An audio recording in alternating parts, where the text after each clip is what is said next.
back to the Flyers Nitty Gritty podcast, getting gritty with it with your host, Yariv, Wolok, and my special returning guest for the evening. I would say locally famous Flyers broadcaster to some degree, I guess to some degree, a commentator. I mean, amongst our group, like I said, I listen to you on a daily basis, so I would say you're a staple. So to the Flyers fan, I say you are famous. So okay, Jason Myrtetus. Maybe more infamous than famous. Infamous. I like that. Well, you're better with the words than I am. All right, so let's go with infamous. But Jason, thank you for joining. Thanks for having me, Yariv. It's a very interesting time. I will tell you that, no doubt. Yes. Yeah. I wish I could almost have you back under better circumstances, almost like in a way, right? Yeah. Seriously, like you know how I am. We're all like this about hockey. It's like during the off season, it's torturous, right? You're counting down days for it to return. Then it returns, and when it returns and it under delivers, that's the part that's difficult, because we all saw what last year was up until the pause, right? It was a really good year, a big progressive step forward, and then and the assumption is, whereas it's different now than it was under the Hackstall years, is that the progressive step forward was going to be followed by another progressive step forward. And you were going to start clicking these, legs on the ladder up towards becoming a legit cup contender. But it was a big step forward last year, but it's been a leap backwards this year, which is so frustrating. And when you expected it to go forward and it did anything but, that's the part that's hard to deal with. And you're just questioning so many elements of the team right now, and they're all warranted. And that's the part that kind of sucks. I mean, I love the league. I'll watch any two teams play hockey at any level. But I admit, when the Flyers are good and things are going well and you're going through playoff rounds, and to have that camaraderie that comes with it locally is awesome. And I don't think we're going to have that this spring, or I guess summer technically. Yeah, it does feel like hope is dwindling. So let me ask you this. As somebody who's a little closer to the team, and I just mean like in the sense that I know you're around them more often, you have more access than most. Do you have any sense that, and let me complete this thought here, because I feel like the initial thought is going to be no, but do you have any sense that maybe Chuck Fletcher might have expected a step back to some degree? The reason I say that is not just obviously the financial burdens we have, but he didn't really make any aggressive moves. He lost a bunch of players. Right. And yes, you can assume that he was being confident, but he didn't really make any risk aversion moves going into this season. And you have combined that with the fact that you have several, severe blowouts this year that I typically, when I've seen that in the past, and again, I'm not saying to fire AV, I don't believe in just axing people, but typically you do see a firing. That has not happened. There's been a kind of a vote of confidence.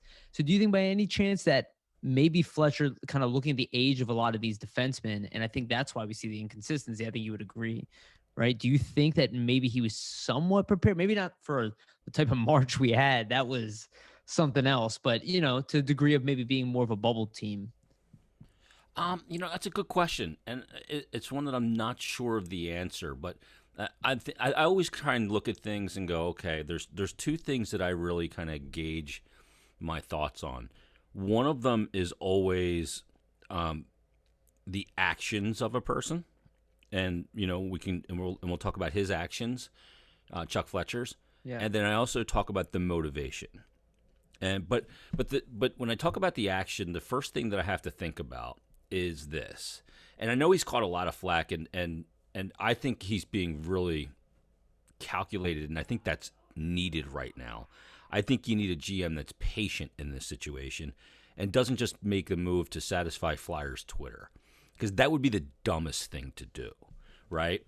And, Flyers Twitter goes by, well, Chuck Fletcher, they lost again last night, and he still hasn't made a move. He's not doing his job. Well, I call bullshit, And there's a couple elements to that. Number one, people seem to think that he's watching these games and he doesn't see a problem. Chuck Fletcher's been in the game since he was in utero. His father is a legendary, Cliff Fletcher, general manager in this sport. The man is Harvard educated. He's been around the game his entire existence on this planet. If he doesn't know that there's a problem, then there's really a problem. But I can assure you, despite what he may say publicly, he is no fool. He knows this team is flawed. He knows they have a top pairing defensive problem. He knows that he may have some pieces that don't fit. He knows that he has some young players that are really inconsistent right now in their preparation and their being a professional. So he knows all of that.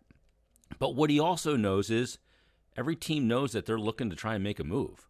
And that's the worst time to make a move because you have no hand. You have no position. And that's when you get jumped as a GM. And here's the reality of the situation is this, is he took over, I guess, 3 months into 2 years ago, 2 seasons ago. That offseason, his first offseason, before heading into his first full season, he went out and he got Kevin Hayes. He knew he needed to be bigger up the middle. He needed to have a penalty killer. And look, I agree with the theory of I think you want to be big and strong up the middle. You have to be good defensively and big and strong up the middle. So he went and got Kevin Hayes, who was the best center on the market for that was relatively price efficient. And then number 2, he made a trade and he got rid of Radko Gudas and he brought in Matt Niskanen, who had 2 years left on his deal. An incredible trade. I love Great trade, right? And he had 2 years left, and that would get him to the window to be able to look at Phil Myers and Travis Sanheim and make an assessment after that. But Mother Nature had different plans. She brought a pandemic in. And not only did it pause that season where they were going so well with Matt Niskanen, I think it was the biggest contributing factor to his retirement. Mm-hmm. I really do. I think he was like, I'm not going back to this. I'm going to hang it up here. I got a cup win. I've been to a couple cup finals. I got nothing left to prove. I'm 33. I got young kids. I want to see them play. It's more important to me at this point. And so he retires. Now, in that offseason, you go, well, he knew he was going to retire. He could have acted in the offseason. Well, what was available? Okay, Alex Pietrangelo was available. I don't think they had the cap space to do it. They could have got creative perhaps and gotten it done, but he knew where he wanted to go. Mm-hmm. So the other part is, hey, you can't just because a guy's a free agent doesn't mean you can just get him. Right. The guy knows where he wants to go. He wants to go live in Vegas. Do you blame him? Right. By the way, tax-free in Vegas. So you don't have to make as much and you bring home more. And look, it's a good team. It's a great culture. I get it. And the Flyers should be looked at that way. Whether they are or aren't, it's a whole other conversation. But to answer your question. No, it's all right, Joe. That was a really long answer to not get to the answer yet. To answer your question, I think he went into the season knowing, with the cap space available, knowing he'd be able to bank even more cap space through paper transactions, which he's done, and wanted to see where the need was and felt he could make a better trade in season. Now, March went so off the rails that may make that not possible because he obviously, the need that he has is so pronounced and it's probably multiple that it's probably not possible to fix it at this point, and especially considering where the standings are. So, and the fact that there was a confluence of regression and poor play, COVID, after a COVID pause, the condensed schedule and no practice time, that it all just unraveled awfully for them. Yes, I agreed. And it was kind of a perfect storm, and I don't think it was really predictable, right? And that's why I bring this. Okay, so let's take another look at Chuck Fletcher for a second, right? What's his history as well? Is last time he was part of expansion, he got, I don't want to say hosed, but he got hurt. He was one of the teams, just like Florida, Minnesota, they lost, and he protected players he shouldn't have protected. Yeah. Right? So you have to think that he had conversations with Dave Scott and Comcast. At least this is my theory. Ahead of time, say, hey, look, we're going into expansion. We're already losing Niskanen. This is going to be a weird financial year. There's going to be a lot of wild cards. Like, if you can lay this out at the front of the year and kind of let them know, hey, this is going to be chaos, but here's my plan, right? Because, okay, he's accruing cap space, right? He's not going to make a move right now to bring in a guy who's going to be here for a year, but maybe he's going to bring in a guy for a couple years. Right now he has Scott Lawton, right? And I'm looking at the, options. Scott Lawton's on his way out. Maybe you grab a guy like, what's his name from Buffalo, like Brandon Montour, right? Mm-hmm. Like, is that an example of a guy? And maybe he doesn't get taken in expansion, right? But maybe you bring in a move now for next year. Maybe not the plan was always next year, because again, I don't think it was predictable we would be like this. I think it's more of like an adjustment as you move forward. But I do think there was some set of expectations here, right? Because how else do you, like, again, I go through the survival of all of those blowouts. How often have you seen that? I mean, honestly, I've said it on my last podcast, so I keep repeating myself, but Laviolette got fired after 3 games. I know different ownership. Terry Murray gets fired after going to the Stanley Cup Finals. I mean, again, we're not talking about like getting blown out nationally televised on a regular basis. So how do you survive that? And AV is a good coach. I mean, he deserved it. So I don't know. Year 2 is a big factor too. Laviolette was in year 5 at that point, right? So and there was a regression, a slow regression. This has been, see, that's the thing is this is hard to react to because you just don't know. I mean, look at a guy like Mika Zibanejad, who last year was just so good, right? I mean, I thought he should have been a finalist for the Hart with the way he had the second half he had last year for the Rangers. He came in this year and he dealt with COVID, and he couldn't buy a goal. He didn't look as explosive. We just don't know the effect, right, on certain players. Would Buffalo have been better had they not had their COVID situation? And they had a variant. They had the African variant COVID. And, I mean, Rasmus Ristolainen was going to bed, and he said in a Finnish newspaper, he didn't know if he was going to wake up. That's how sick he was. And it was really bad. That team not only got COVID, but had players infected, symptomatic, and sick. So, coming back from that to be a pro athlete's got to be really difficult, right? Now, you look at Buffalo and go, well, they've sucked for the past decade, so it's not a shock. But they got some talent there. But it's also compounding, right? They've been suffering plus. And you can never get this kind of season never lets you up for air, because when you come back from COVID, your schedule's even more condensed, and they missed 2 weeks. So there's never a position to come up for air, practice, have a reset, any of those things. So it's been really difficult for those teams. Like Vancouver right now, they have the Brazilian variant.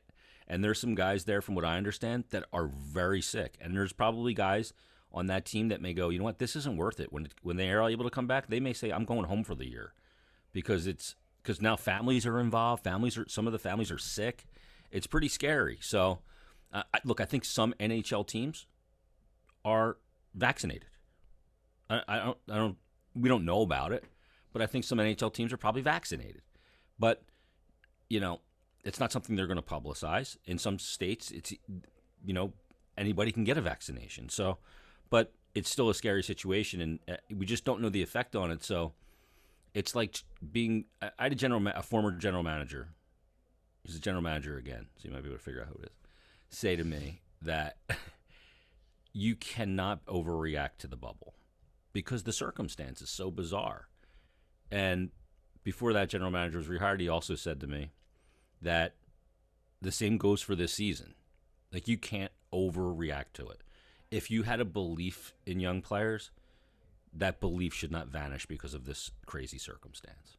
100%. And I can guess what you're talking about, but I completely agree with that. I just made a video about Sam Morin and how, I disagree with a lot of people on a lot of things all the time. And it's not because I don't see the risks and the road bumps that they see, right? It's that I play the long game, right? And a lot of times that's what you have to do with a lot of these kids, because they're not gonna go up and down. And even I pointed this out.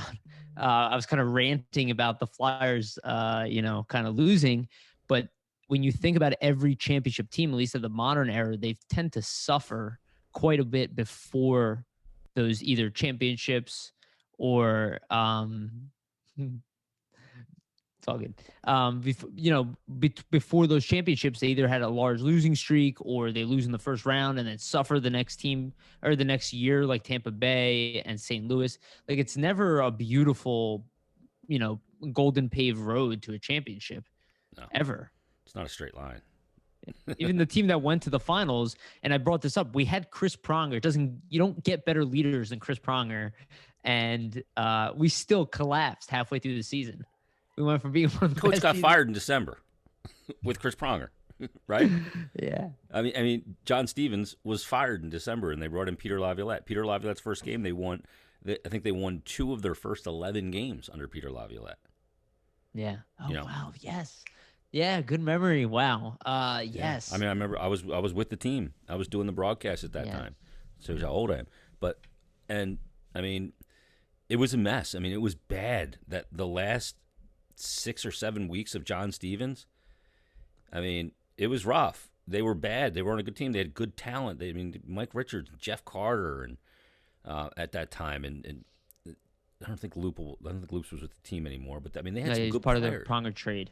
Yeah. Yeah, He's that's part right. of Yeah, the draft day trade. Yeah. So I mean, there was a lot of talent there, and Chemo Timonen, and a lot of good players, and it wasn't working. That happens, but you're right. It's the same thing with a team that's ascending to become a legit cup team that it is with a young player. It's never a straight line. There's no players that, I mean, once in a while you get a guy like Crosby, and there was a little bit of wavering along his way to the top, and there's the same thing with McDavid, even though he hasn't won anything yet. But for the most part, young players, there's ebbs and flows, and there's highs and lows.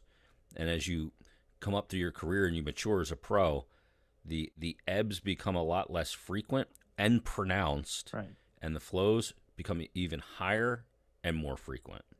Right. So that's just part of it, though. I mean, they say you can't judge an NHL defenseman until he's played 300 games. You know? I would agree. Yeah. I would definitely agree. So let me ask you something. We have time, right? We have time as a team.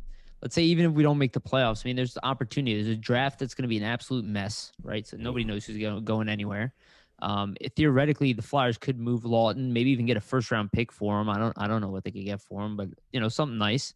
They could make some moves. They could set themselves up for next year. They could bring in another player. What do you see as kind of like a top priority at this point, assuming that they're out? Let's assume that they're not going to spark back and make a run, though I would like to see them even try to do that.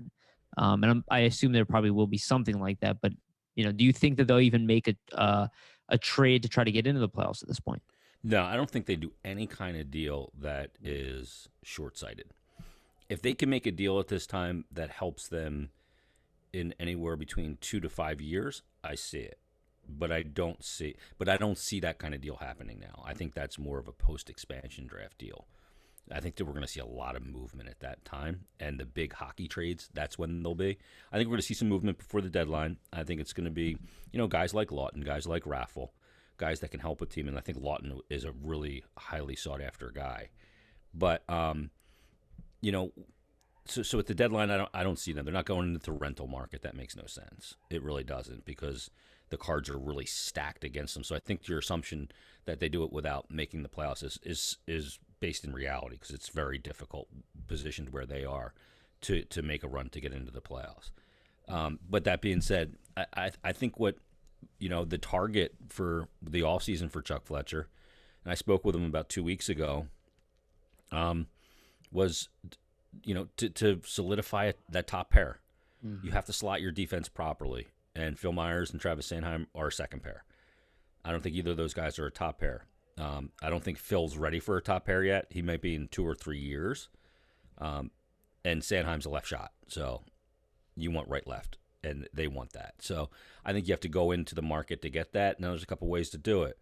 There's guys that will be available that are free agents that you can go after, and there's also the trade market that you can go into. And I think that they're going to go big in that regard.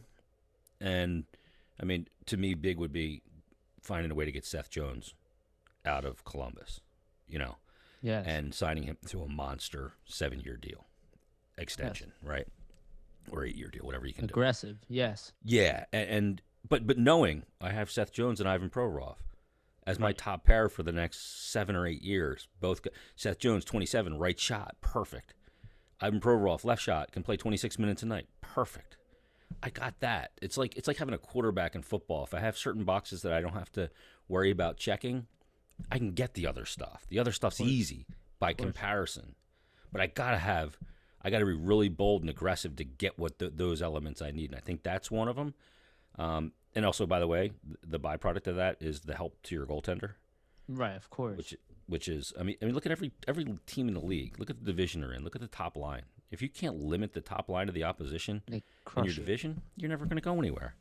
And if you can do that with having a great, 200-foot center like Sean Couturier and a great top pairing, then I feel really good against any team. And then you have to have the depth. And you can get depth, and they have depth already in organizational depth. So I think that's an area that he will attack, and I think he'll also attack a bottom 6, probably bottom 9 winger that is highly capable scorer.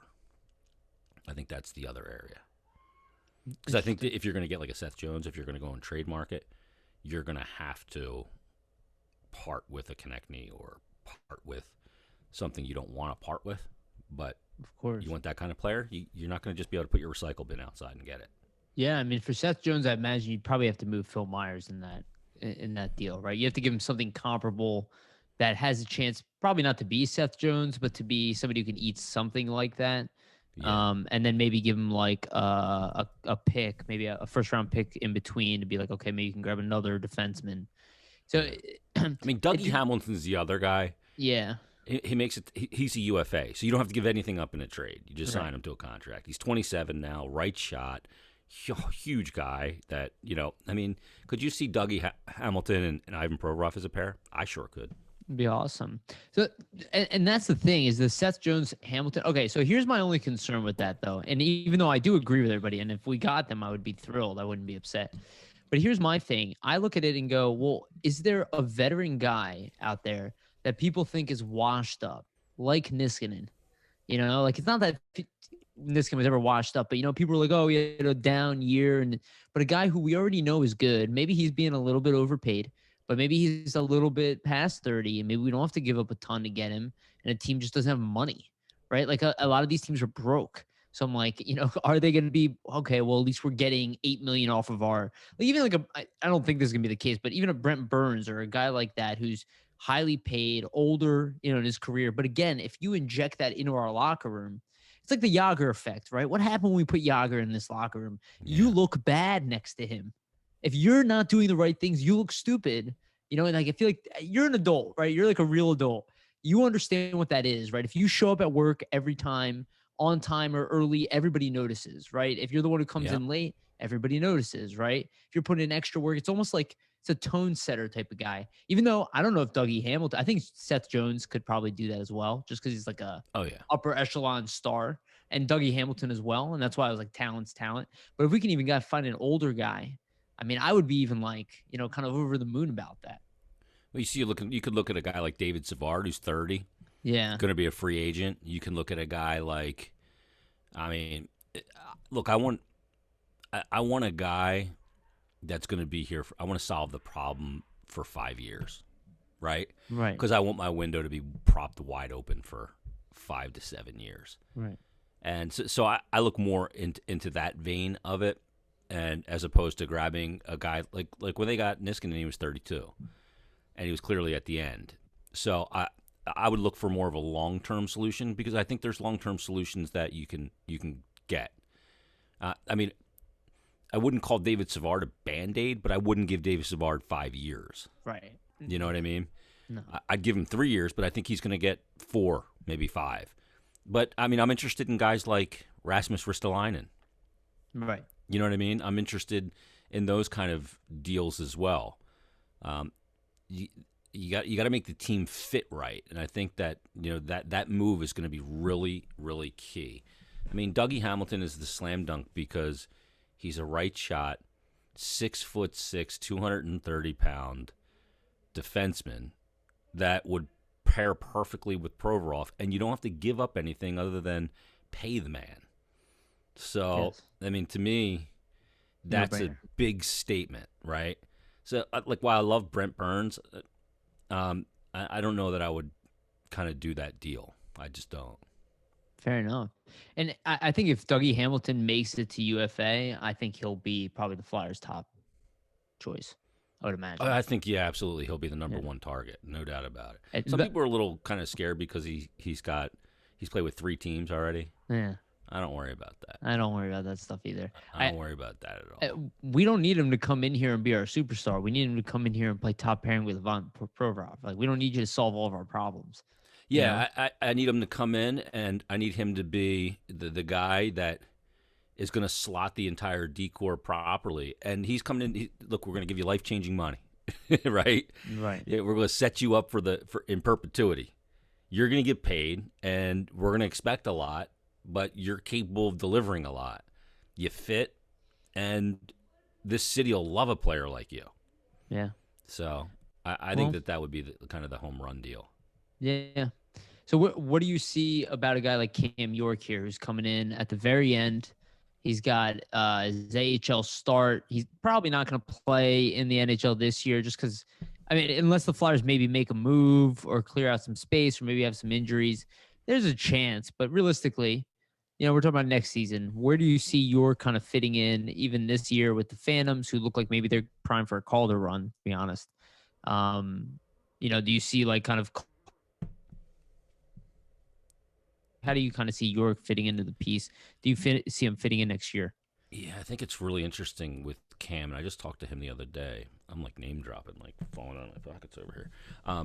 Yeah. But it really depends on how he looks with the Phantoms. I think if he plays well with the Phantoms, then you could see him here this year and play a few games, at least cut his teeth a little bit. You know, that way it's a way of rewarding the player a little bit and showing him what it takes so he goes into the offseason. He's a freaking worker, man. And he works his ass off in the offseason. You give that guy a little bit of a taste, and he goes, okay, now I know. Like, he put on a lot of muscle last year. And I asked him about it when I just had him on. And I said, did you notice a difference? He's like, yeah, I noticed a huge difference. When I go back for pucks and I'm stronger, I come away with them a lot more. And I think if he got a taste at the NHL, that would really send him into an offseason where he'd just be adding muscle and adding more to his game. And yeah, he's a good leader, right? Yep. For a young guy. We saw what he did with Team USA at the World Juniors. So I think he could get a taste. I don't know. I don't think that he'll start his NHL career full-time with the Flyers next season. It all depends on any deals that they may make in the offseason. He's young, but he's got to have a lot of success with the Phantoms quickly for him to start the year next year with the team, because you can't microwave defensemen. Like, you can't just pop them in the microwave like a burrito and then they're ready in a minute and 30 seconds. And I get the notion too. You don't want to slow cook them either. Like, we don't need to dig a hole and cook them like a pig, and over 24 hours. But somewhere in between there, let's just put him in the regular oven when he's ready. The beeper will go beep, and the turkey popper will pop out, and he'll be ready to go. I like that. I like that analogy a lot. I will say this about I will say this about York is that people know I'm very high on him. I think he does come from the right oven, right? That U.S. development program. We see what Farabee is doing. Nobody expected Farabee to do what he's doing. There is a maturity and a level of professionalism that comes with that crop of players that is very unique. So I think he could, again, I don't think you're wrong. I think you're making the safe assumption, but I do think this kid probably could exceed expectations, especially with how fragile our defense is. And if Chuck Fletcher is aggressive to some degree, and maybe he does bring in a big name, maybe we're not even expecting. I mean, you can afford to put a guy like York on the bottom pairing if he's playing like 15 minutes a night and not totally agree. Relied to be, you're the rescue for your team. You don't want that at all. That's a humongous mistake. Totally agree. And if you bring in Dougie Hamilton, then yes, right. He's on my third. I get him here quicker because I'm not putting him in a situation. I'm matching him up. He's getting offensive zone starts. Right. I'm line matching as best I can or with his pairing.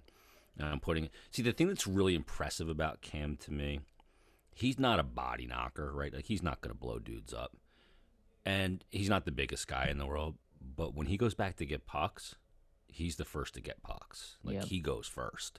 He don't wait for another guy to come in and blow him up. And I know he's playing in, peer, groups and peer teams and not playing with grown men. But I don't expect that to change.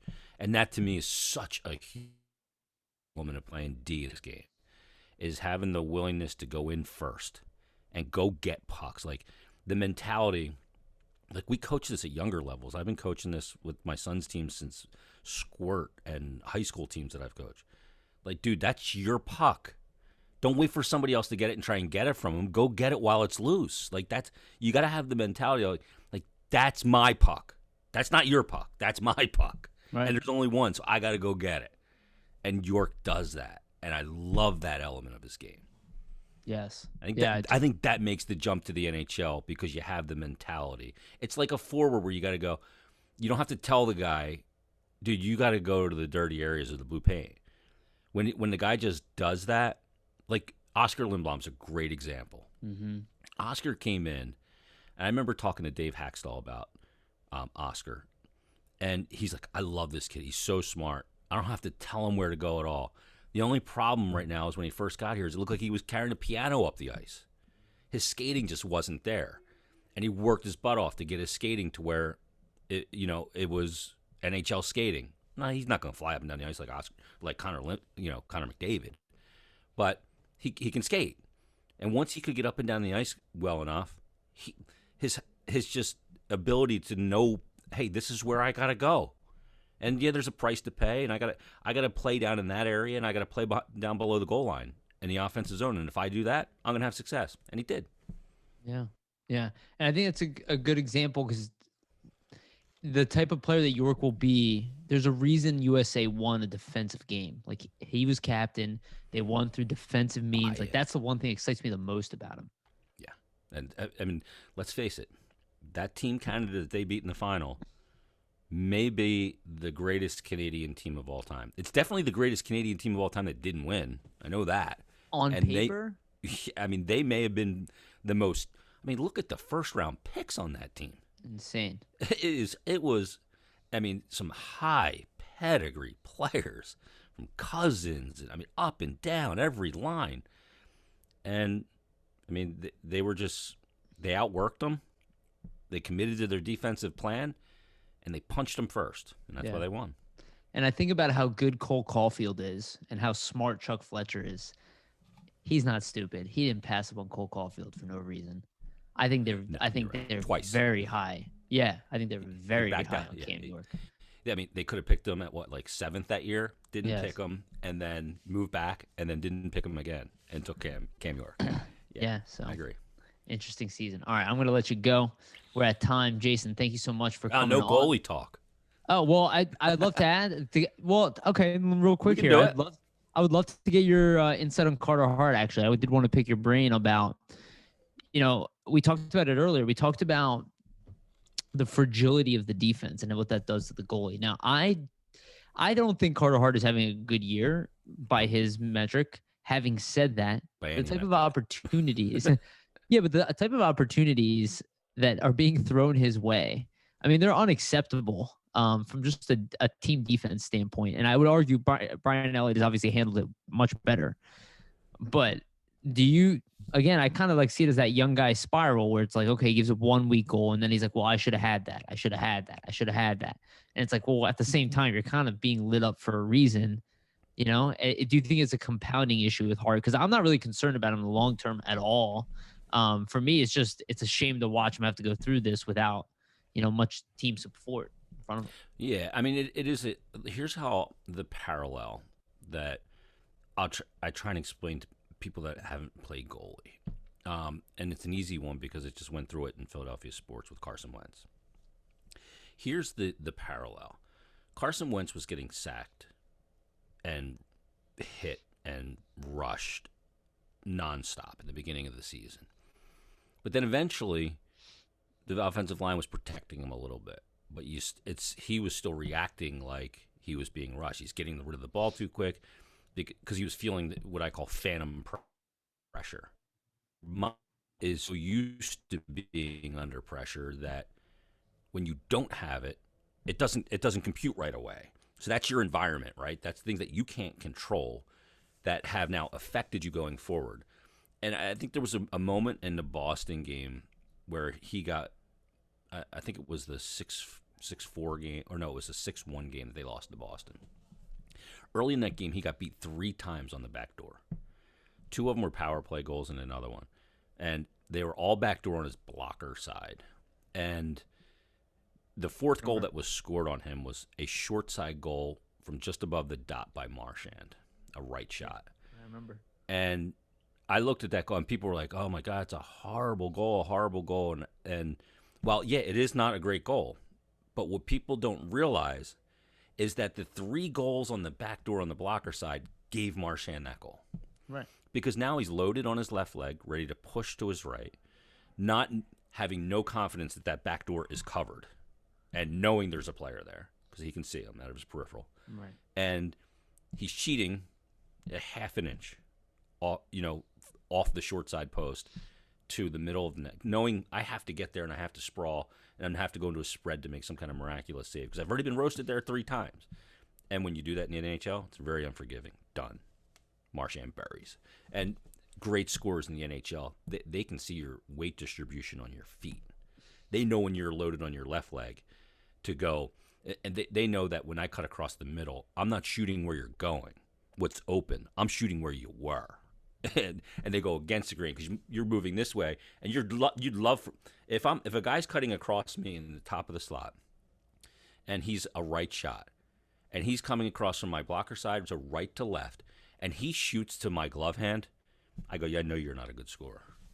I know it. If he comes across that way and shoots to my blocker side, first of all, he scores. And second of all, I know he knows the metaphysical. It's really hard for me to be moving this way and throw my body back this way. Whereas if he goes this way, and I'm giving him more net on that side purposely because I can't cover back. And if he goes that way, it's easy. I'm just going into it with a glove save or into a butterfly, whatever, right? And once you get roasted like that, and then it's really unforgiving. You don't have a lot of practice time. You have a defense that's giving up insane amounts of high danger chances, cross slot line passes, off the rush. They led the league in off the rush attempts against. They're 3rd in the NHL with cross slot line pass plays below the dot, which the expected save percentage is .660 on. So really difficult, and it's hard to pull out of a tailspin of poor play when it's, oh no, here we go again, because the chances are glorious. So he needed the reset, and I think Alain Vigneault's being tough on him right now, from a mental standpoint, to get him to build up a little callus and work through it and work through the adversity of being an NHL goalie, because he hasn't dealt with that a lot in his career at any level. And I think it's, the ends justify the means of being a bit terse, frankly, because I was surprised what he said after the game on Tuesday night, where he said, he plays a very difficult position and he's doing the best he can. I thought that was really terse, but I get the tactic from a coaching standpoint. Yes. I think I believe that he'll be fine. And I had a chance to text with him last week when the story came out about his sports psychologist and that relationship with John Stevenson, something that he and I have talked about quite a bit, about his work with John over the years since the time he was in Pee Wee or Squirt when he was 12 years old. And that story came out, and he didn't like it because it was very suggestive, Carchidi put out. And, he and I, kind of went back and forth about it. And, he and I talked about his relationship with John, and how much he worked with him changing back in the bubble. So it wasn't a breaking news story. And he's not working with John to the same degree that he once was, because he's working with a guy named Jared who works for the Flyers. And there's a proximity thing there as well. And obviously with the bubble and travel and everything, it's a little bit different. You can only accomplish so much, via Zoom with those kind of things. But I put out, that I spoke with him, and that, he has a great relationship with John, and that it's not an issue. Yeah. So I think that I think he'll be fine. He's just got to get back to his foundation, and I believe through some really good information, not from Carter, but through some people that are really close to the situation, that the plan is to bring him back to his foundation, not to try and get him to do things that are new and try and change him, but bring him back to his foundation, where I think there was a little bit of a push to change some elements to his game. And that can make a goalie feel uncomfortable, especially in these times where you don't have as much off-season to implement new things. And he has implemented new things like a double seal on post plays from behind the net, and he's implemented the spread, which he didn't like at first but loves now. So there are elements there. Glove positioning was another thing. But I think they're going back to his foundational elements of positioning, reading plays, and beating passes on his skates. And we've seen that in the last couple games. And I think he needs to have a strong end of the season to send him into the offseason with a good feeling, but also knowing what he needs to work on to reestablish his foundation for next year. That was a really good breakdown. And it's interesting, though, right? Because goalies are such a product of their team. And I think it's hard for people to admit that sometimes, but that's why you even see a guy like Carey Price, fluctuate, or even a guy like Jonathan Quick, even in his prime, like his numbers would fluctuate from season to season, and yet the talent is always there. And I love what you were talking about, the mental game that goes through that. And that is part of it. And you see all the time, you never even heard of this goalie, and all of a sudden he's playing on a really good team. And you're like, oh, who's this? Look what happened last night. The Bruins made him look good. Was Swayman, I believe is his name? Jeremy Swayman, Yeah. He played really well. He's obviously a good goaltender, but they play solid around him. They don't leave him in the position where he has to make maybe a little bit one here or there, but he's a good goalie. He's a pro. And when you're just leaving a guy out to dry over and over again, and then, to go back to what you were saying about the secret GM, you never want to be reactive, right? So you don't necessarily want to adjust Carter Hart's game when he's done so much right to such a freak occurrence. And then you look at the combination of all of the young players in perpetuity who are struggling all at once. And it's like, if you start pointing fingers at them, it's like, why not just assume there's just something overall wrong and just kind of work through it, trust the process. Yeah, it becomes counterproductive is what it does. And right. I mean, here's the best example. When Doug Weight was with the New York Islanders as the head coach, they gave up the number one most goals in the NHL his last year there, with Grice and it might have been Grice and Wolok. The next year they came back and Barry Trotz was the coach. Now, mind you, they gave up the most goals in the league. I think by like 45 goals in the NHL that full 82 game season. They came back the next year with Barry Trotz, and they gave up the least amount of goals in the NHL over an entire season. They shaved in an 82 game season 102 goals. That's more than a goal a game because of defensive structure. Yes. And it was the same goalies who the year before everybody said couldn't stop a beach ball from the blue line. Right. Same goalies. They won the Jennings Trophy, gave up the least amount of goals in the NHL. Isn't that the most frustrating thing? Yeah, and isn't that the most frustrating thing about this season is that you felt like the organization turned a corner last year. Like, we lost some games. We never got blown out. Even in the beginning when we struggled, we never got blown out. That one trip they did, they got the brakes beat off them out after the diagnosis. That was the Lindblom news. That was like compiled. You know what I mean? And then all of a sudden, Hart struggled. It was kind of a mini version of what we're watching right now. Yeah, and they rebounded. They came back from that long trip, and they had a back-to-back game from the last game of that trip, which I think was in Carolina, and then they played Washington the next day. And I remember going, man, if there's ever a time to bet the money line on Washington, this is it. After a long trip, without a day off, they were in your city waiting for you the night before, and the Flyers came out and they won that game against Washington, like 5-2. Yeah. And then they didn't lose back-to-back games until the second round of the playoffs against the New York Islanders. It was crazy. It was awesome. Yeah. So let's end on this then, because I feel like this is a positive note. And the one person, and I will actually I don't want to say one, I want to say two, because I was looking at this team stats, and essentially both of them caught JVR at this point. But Claude Giroux and Jake Voracek, they've been slowly working their way back into form. And this has been a weird year, a really bad year. But I would say the lifeblood of the team has been Giroux. Even though you could say it's Couturier and he's still playing really well at times, not as well as he can be, in my opinion. But it's been very interesting just emotionally watching Claude Giroux carry this team, and kind of, you can tell he's dealing with a lot of the team's pain. You never hear him complain. You never hear anybody complain about him. He never points at any player, a coach, he takes everything on his back.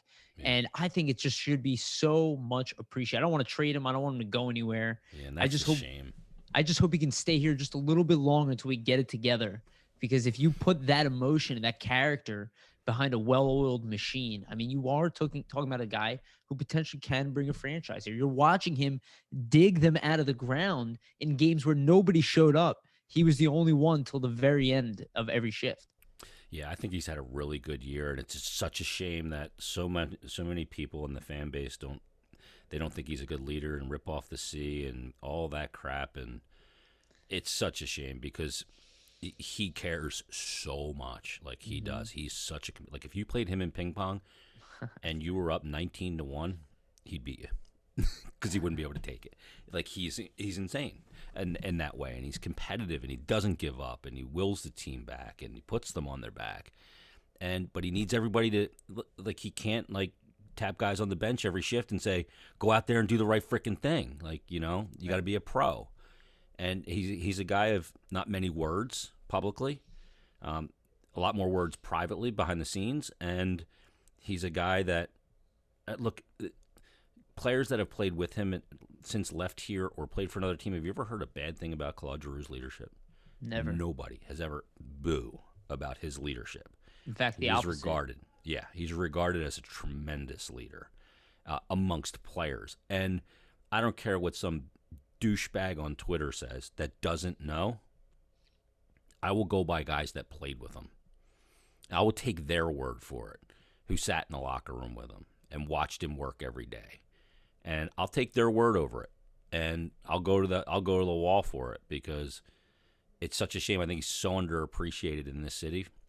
I mean, you look at over a decade, look over any decade, and look at the top 4 or 5 scorers in each of those decades. They're all Hall of Famers. You're not a top 5 scorer over a decade in the NHL without being a great player. They're not empty numbers. Yeah, he was on. Is it his fault they were in a pseudo rebuild for the last 7 years? No, not his fault. He did his job. He's got the points, leads the league in assists over that decade. And who the heck was he passing to? Was Ovechkin on his line and I missed it? No. Was Vlad Tarasenko there? No. I mean, the guy that he fed the most in one season was probably Scott Hartnell, Right. who had a 38-goal year. That's Scott Hartnell. That tells you how great a player he is. Yeah. And how good of a leader he is. Yeah. And that's why I think about, adding a veteran, he's over 30. Can we find another guy who can will a team to win? Yeah. And I said this about Niskanen. The difference between Niskanen and Braun is Braun will give you the same mentality that Niskanen will give you, but Braun can't do it for you. He can do it defensively, but he can't go out there and score a goal. Niskanen could do both. He could do everything. Yeah. And a guy who can go out on the ice and say it and do it, I think that's a guy we need in the locker room as well. Totally agree. Yep. Yeah. Well said. All right. This was an awesome one. Really good in-depth stuff. Do you want anything you want to shout out to? I know you're working on some awesome stuff, but anything upcoming that you want to give a shout out for? I mean, still doing Flyers daily. We're doing it daily, which has been awesome. Even though the team, hasn't had a great season, but we'll still be bringing that to you every day. And other than that, no, I'm good. Yeah, and I would say if you're not listening to that show, you definitely should be. I mean, even when you do the shorter ones, you have like kind of like a 15-minute one. I always enjoy it. It's kind of like on my list. Like I'll listen to you, and then I'll add in whatever it is on top of that. So, and you have like these awesome interviews, and obviously you have Bill on all the time, so it makes it really easy. Yeah, Bill will be on tomorrow, as a matter of fact. Okay, perfect. Yeah, awesome. Yeah, and Bill is obviously the best. So, all right. Well, Jason, thank you so much. Appreciate it. Hopefully we have better news to talk about as we move forward. And if not, maybe I'll have you on to talk about the off season. We'll see if we were right about anything we talked about today. Oh, we were definitely right. I like that attitude. All right. I'll let everybody go there. Please like, subscribe, comment, do it, whatever. If anything you want to message Jason, I can try to rally it if it's important. If you think you're important. But yeah, like, subscribe. Thank you everybody for listening, for reading, for writing back, and everything. Really, really appreciate all the support. And thank you to Jim Stakes, our sponsor, for everything and for sponsoring this show and being Flyers fans. It's awesome. Thank you everybody, and remember to always stay ready.